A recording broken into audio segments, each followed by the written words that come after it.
चिमुकलीवरच्या अत्याचार आणि हत्या प्रकरणी मालेगावात आक्रोश. संतप्त आंदोलकांचा गेट तोडत कोर्टामध्ये शिरण्याचा प्रयत्न. जमावाला पांगवण्यासाठी पोलिसांकडून सौम्य लाठीचार्ज. चिमुकलीवरील अत्याचार आणि हत्या प्रकरणी आज मालेगावमध्ये कडकडीत बंद. अत्याचार प्रकरणाचा निषेध व्यक्त. 24 वर्षीय आरोपीला काल पोलीस कोठडीची शिक्षा सुनावली.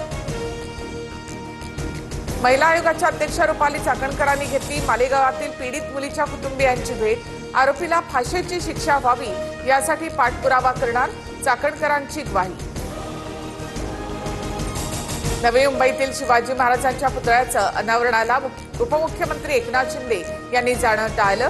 पालकमंत्री असतानाही कार्यक्रमाला जाणं टाळलं, मात्र गणेश नाईकांच्या हस्ते अनावरण. शिवरायांच्या पुतळ्याच्या अनावरणासाठी सरकारला आत्ता जाग आली. 4 महिने प्रलंबित स्मारकाचं अमित ठाकरेंमुळे 4 दिवसात लोकार्पण. मनसे नेते गजानन काळे यांची टीका. एससीबीसी आरक्षण विरोधामधील याचिकेवर हायकोर्टात सुनावणी. मराठा समाजातील मुलांकडे शासकीय नोकरीचं प्रमाण अधिक, मग आरक्षणाची काय गरज? याचिकाकर्त्यांचा वकिलांचा युक्तिवाद. 11 डिसेंबरला पुढील सुनावणी होणार.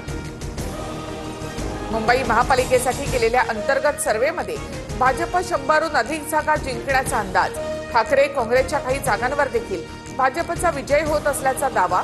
महायुतीमध्ये भाजपकडून सुमारे 150 जागांची मागणी होण्याची शक्यता.